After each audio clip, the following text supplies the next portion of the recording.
Welcome to our new viewers and those who have been with us for the long haul. This is the Greg Kelly Report Show. I'm Greg Kelly, and this is a fact-driven opinion show. And I've always been upfront about my bias. We all have them, and mine is pro-Trump. I've been really, quite frankly, impressed for a very long time. I like the policies. I like the style. I even like the tweets. And oh, by the way, I'm one of the few people, quite frankly, in the country who saw his political viability the day he declared. Look at that, June 16, 2015, by a fluke. I happened to be there, and I publicly predicted, that's my little head there, about 4 rows back, that he would win the presidency. I made that prediction June 16, 2015. I'll show you it later in the week. We got to unearth the video footage, but it does exist. And I can't figure out why Fox is so conflicted about this guy. I mean, look, and they are, by the way. Newsmax, well, we show Donald Trump when he's making news, which is a lot. Here he is on election night in November of last year, 10:11 p.m. What were they doing on Fox News? Not showing President Trump, and it happens all the time over there. Next, we see, I believe this was, in East Palestine, Ohio. Very important visit by President Trump. What were they doing on Fox News? A panel, okay? That's the way it rolls over there. What were they doing today? All day long, conspicuously avoiding mentioning Trump. And when they do, it's one and done. They get it over with real quick. I don't understand their reluctance. Number one, people like Trump. Number two, they like seeing him on TV. He's excellent for ratings, by the way. Everybody seems to understand that, but I don't understand their, I don't get it. I don't get it. But maybe this is why Tucker Carlson is no longer there. Why is that? Because he gave Donald Trump a fair shake. A lot of things are coming out of Fox News, and including this. Vanity Fair reports that Tucker may have been axed because of a prayer talk that he gave. That stuff freaks out management. He talked about prayer as recently as last week. That's from noted media reporter Gabriel Sherman. Is this the reason why Tucker is no longer at Fox News? Take a look. Maybe we should all take just like 10 minutes a day to say a prayer about it. I'm serious. Like, why not? Even I have concluded it might be worth taking just 10 minutes out of your busy schedule to say a prayer for the future, and I hope you will. What a beautiful, positive, proactive message. And he said that just last week. Did that raise issues for him with management? That would be very, very interesting. And I do mean proactive. You know, a lot of folks in conservative media, they will rally around the faith when it's under attack, all right? And that's a good thing. I'm not complaining about it all the time. Christianity under attack. It's a headline you see all the time in the conservative world. I run stories like that. But what about proactively talking about faith? You know, you can't just defend it all the time. You have to actually talk about it, I think. And from time to time on this show, I am able to express that. I started reading the Bible about 7 years ago, and everything changed. Kicked alcohol and anxiety. Used to be my constant companion, but peace and tranquility. Hey, I still can get worried, but my life is radically different from what it was before I found God and Jesus. And I highly, highly, highly recommend it. It's interesting, though. In America today, what I just did, sharing that message, that's considered, ooh, don't do that. But if you want to talk about Black Lives Matter, hey, have at it. Black Lives Matter. And you got a right to wear that pin wherever you want, right? Yes, you do, oh, by the way. But do your corporate overlords have to hand out those pins and tell everybody to wear them? That's kind of a problem. Oh, by the way, in our current culture, hiding Bibles, well, I would consider that possibly a hate crime, but it's a joke. This lawmaker in Arizona, Stephanie Stahl Hamilton, there were Bibles passed out for all the lawmakers. She thought it would be fun, or maybe she thought nobody would find them if she hid the Bible. She hid them all over the place. She did not want people reading the Bible. She said it's a prank, this lawmaker. I think that's, well, a despicable thing to do.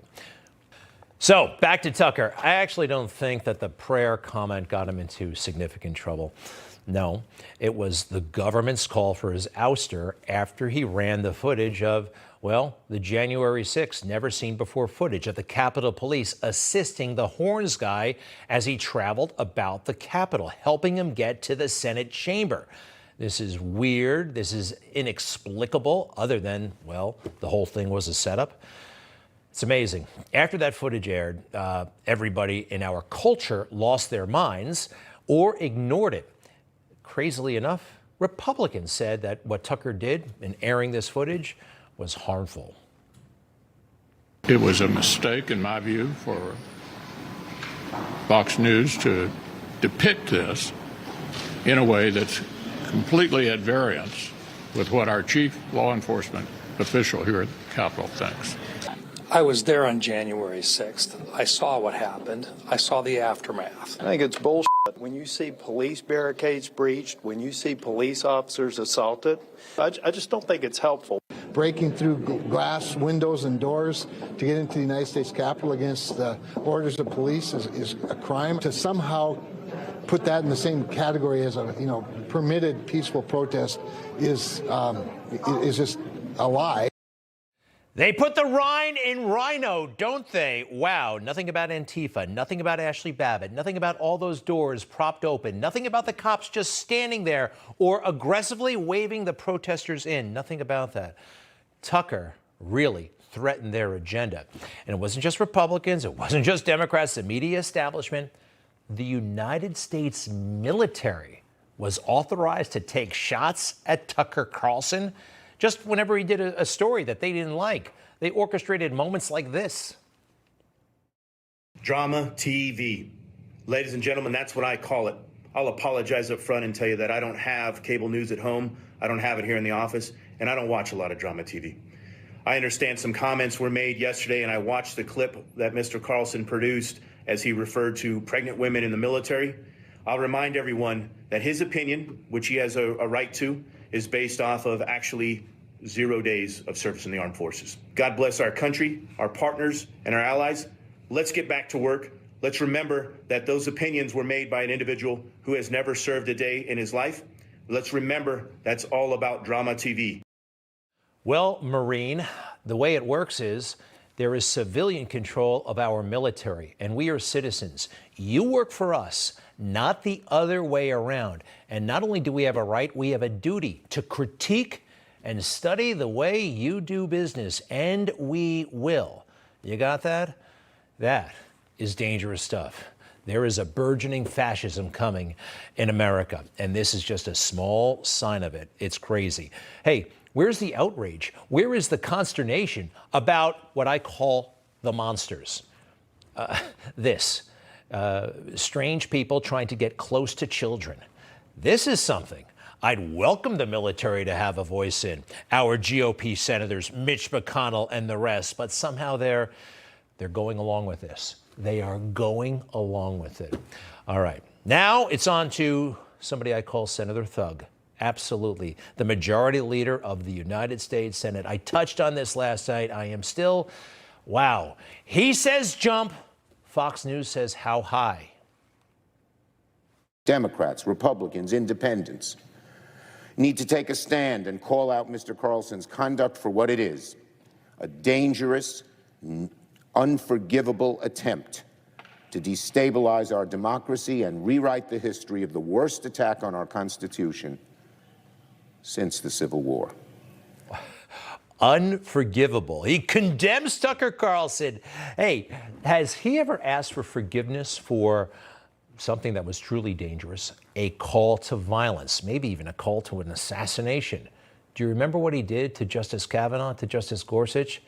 He did this, and it had to be a violation of the law. I want to tell you, Kavanaugh, you have released the whirlwind, and you will pay the price. You won't know what hit you. I think that is against the law. By the way, the glee he had, you can see it in his eyes. He is happy. Look at that. They're eating it up. He looks like Mr. Burns from The Simpsons. And the mob, yeah, they did get fired up. And they went to Kavanaugh's house, and they also broke the law. According to federal statute, you're actually not allowed to do this, to parade in front of a justice's home to possibly influence their decision. That is against the law. How about that? And now we have this. Firestorm over Supreme Court Justice Clarence Thomas for accepting luxury travel around the world for more than 20 years, paid for by a GOP donor. Another Supreme Court justice not disclosing real estate sales. That would be Justice Neil Gorsuch, who you just saw there, who, according to explosive new reporting in Politico, sold a 40-acre property he owned in Colorado to the head of a law firm. Oh my, what is happening? They've been caught in perfectly legal transactions. Perfectly legal transactions. Yes, they've been caught obeying the law. Even when you're a Supreme Court justice, you are allowed to sell property. You're allowed to do that. You're allowed to sell a house. You're also allowed to stay at a friend's house. Yes, you are. Joe Biden's America is becoming a very weird and dangerous place, and he wants to keep it that way for at least another 4 years, 40 years, 400 years. He's running for re-election. It does seem totally unreal, just like his announcement tape where we saw him doing that fake jog, right? Joe's on the run, right? He's on the move. Can I see that one more time? That is Joe Biden. Yes, he is just a man on the move. Well, today it looked like a different story at the White House.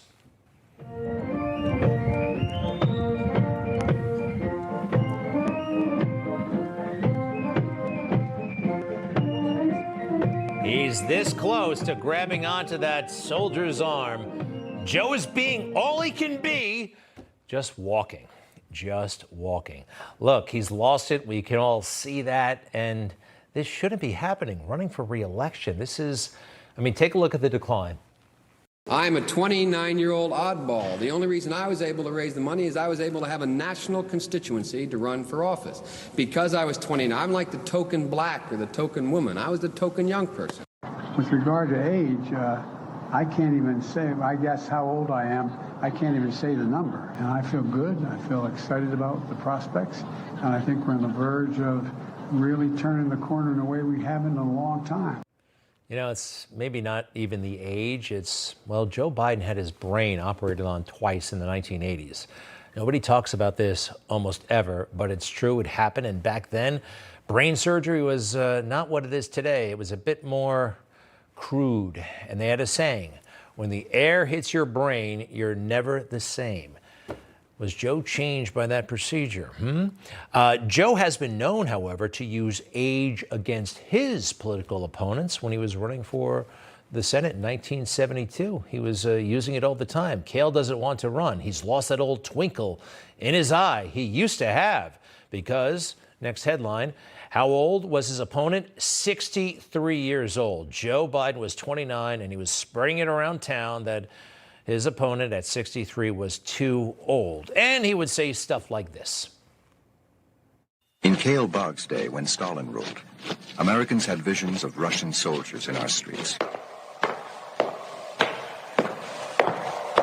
In Joe Biden's day, Americans have visions of American criminals in our streets. Joe Biden, he understands what's happening today. All right, not Joe, but an announcer from back then. Joe Biden, he understands what's happening today. The implication is the other guy is too old. Joe, it's not only the age, again, it's the issues that he's clearly having. Going forward, what would this campaign look like? What is it going to look like? Listen to the message the White House is actually putting out to one of their trusty scribes. Look, it's likely going to be several months before we see the president hit the trail and start to hold official campaign events. All right. He declared yesterday, but he's not going to run for several months holding events. They're going to hide him. That's what the Trump team is pointing out. This will not be a typical campaign. Actually, it's going to be totally unorthodox and weird.